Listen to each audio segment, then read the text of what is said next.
Samahan nyo akong mag-pack ng mga gamit. Papakita ko sa inyo paano ako mag-empake. Gusto ko yung mga ganitong, mga pag nagta-travel or aalis, yung mga nag-empake, nagpe-prepare ng ano-ano. Sa field trip, nagpe-prepare ng mga pagkain. Excited ako sa ganyan. Ako naman excited din ako sa pag-i-empake. Papakita ko sa inyo paano ako maging mother packer. Kaya, let's go! Wait, i-flex ko lang yung luggage bag ko ha. Dinikitan ko lang to ng BTS logo stickers at sinabitan ko rin to ng BTS luggage tag. Ewan ko na lang talaga kung ma-obvious pa nila na BTS army ako niyan. Okay, ganito rin ba kayo mag-impake? Ang dami niyong pinagpipilian hanggang sa paunti ng paunti. Yan yung mga nabawas. Okay lang naman kasi magpaulit-ulit ng damit as long as malinis siya at hindi ka naman supermodel, no? Uso ang maglaba, diba? Magbabawas lang ako ng konti lang naman kasi 1 week lang naman ako dun sa Cebu, diba?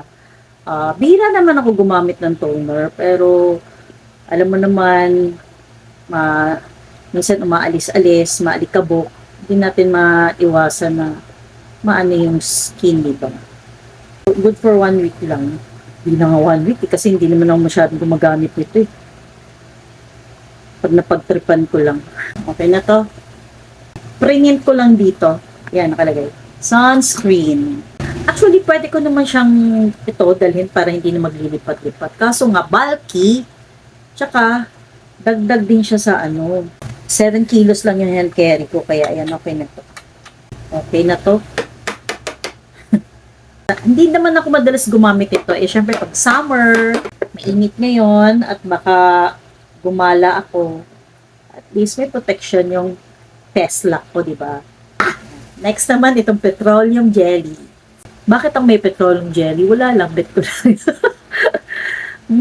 Sarap. Hindi, nagdadala talaga ako na kasi maraming din to eh. Use din tong petroleum jelly. Minsan nagda-dry yung mo, yung lips mo or yung skin. Din to eh.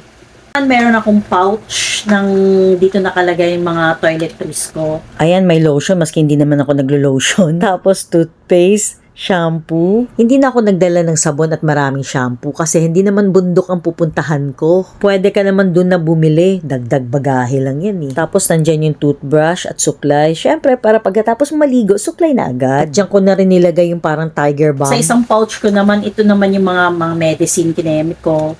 Siyempre, hindi mawawala dyan yung paracetamol, carbocysteine, Nuzep, ang aking antibiotic kasi nagkaroon ako ng tonsillitis niyan, tapos yung lozenges. Sa isang maliit na ziplock, andyan yung cetirizine, Bonamine, tsaka loperamide. At siyempre, nandyan din ang aking scapular, dental floss toothpick, tapos Band-Aid. Sa kabilang side, dun ko na nilagay ang aking off lotion, yung toner, tapos yung mga ibang nirefill ko kanina, hindi ko lang na-videohan, dyan ko rin nilagay. Yung cotton rounds at cotton buds. Alam nyo, ito yung epekto sa kakapanood ko dati ng TGIS the movie. Di ba napadpad sila sa island? Tapos yung sila, meron silang bit-bit na medicine, di ba? Kit, yun na nakasalba sa kanila. Kaya natutunan ko, if ever na, wag naman sana may mangyari. O, at least meron akong gano'n, di ba?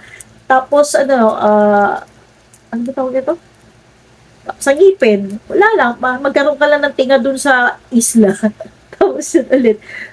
Malay mo, ako, pag nagta-travel ako, alam mo saan ako nakakarating, inihiwa-hiwalay ko yung pera. May nakasiksik ako dito sa isang pouch. If ever na, diba, meron kang, madudukot.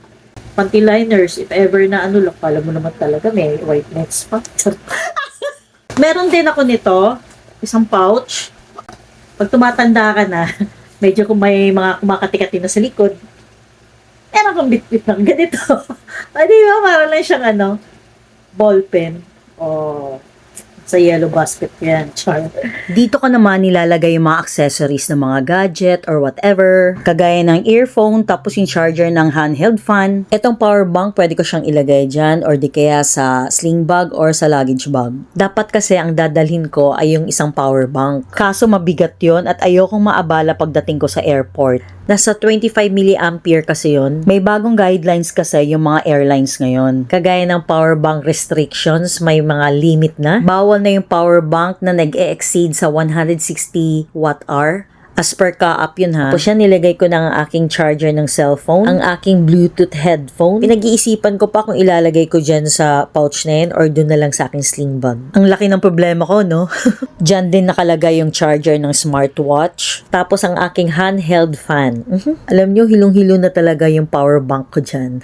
Ay, eto maganda to. Kapag may luggage bag ka, kailangan mo talaga ng luggage bag organizer. Ang kagandahan nito, 7-in-1 na siya. In fairness, nung ginamit ko to, ang tibay niya. Wala pa sa 250 pesos ang bili ko niyan. Okay, ito yung pinakamalaking organizer. Dito ko nilalagay yung mga damit kong pang-alis. Kagaya ng mga t-shirt, mga shorts. Hindi na ako nagdala ng pantalon. Ang init kaya ngayon. Tsaka pampabigat lang yun, no? Good for 1 week lang talaga yung dala kong damit. Pag ganyan lang yung dala ko, every other day ako naglalaba. Kaya akala nyo sa picture or sa video, paulit-ulit yung damit ko. Hoy, malinis yun, no? Hindi na pala ako nagdala ng towel kasi pahihiramin naman ako ng kapatid ko dun sa Cebu. Kilo agad.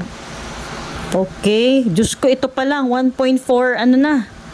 Feeling ko magbabawas na naman ako.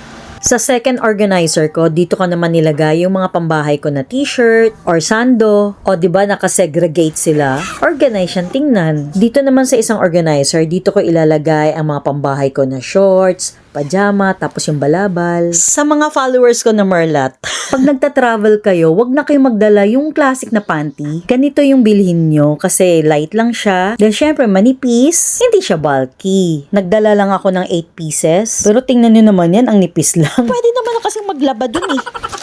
Bro. Okay, dumako naman tayo sa magiging laman ng aking personal bag. Syempre, may bag organizer na rin ako dyan. Dyan ko nilalagay ang aking face powder, maski bihira ko lang naman gamitin yan.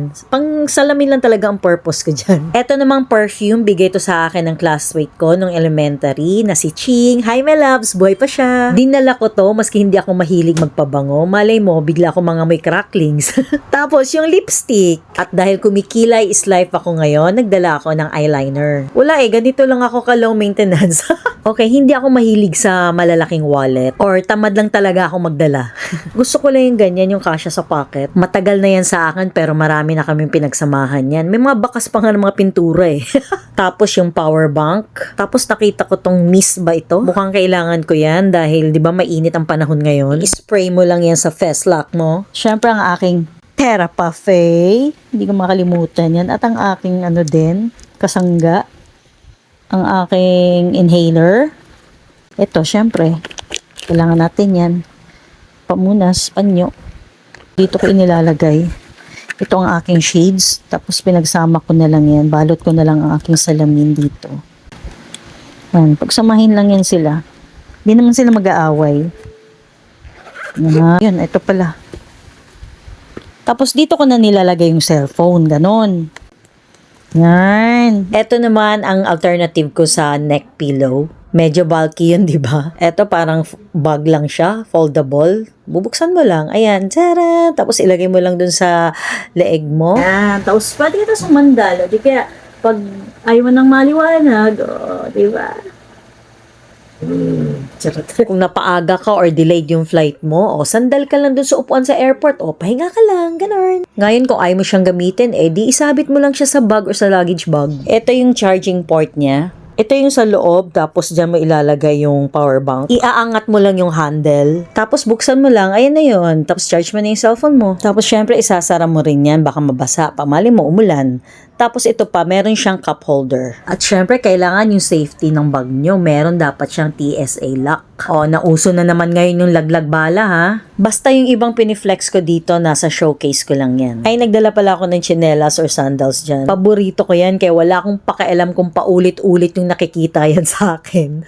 Tsaka ayoko sa lahat ng lakad namin, naka-rubber shoes ako, no? Okay, more talk show. Hindi ko pa pala nailagay yung mga laman. So ayan, pinagsama ko lang dyan yung mga pangbahay, yung mga undergarments, tapos yung sa kabila naman, yung mga pangalis ko. Tapos yung extra niyan, dinala ko na lang din, baka mapakinabangan, ganun. Tapos dyan ko nilagay sa parang compartment ba yan, yung mga pouch ko. Diba ang organized tingnan? Thank you for watching. Toodles!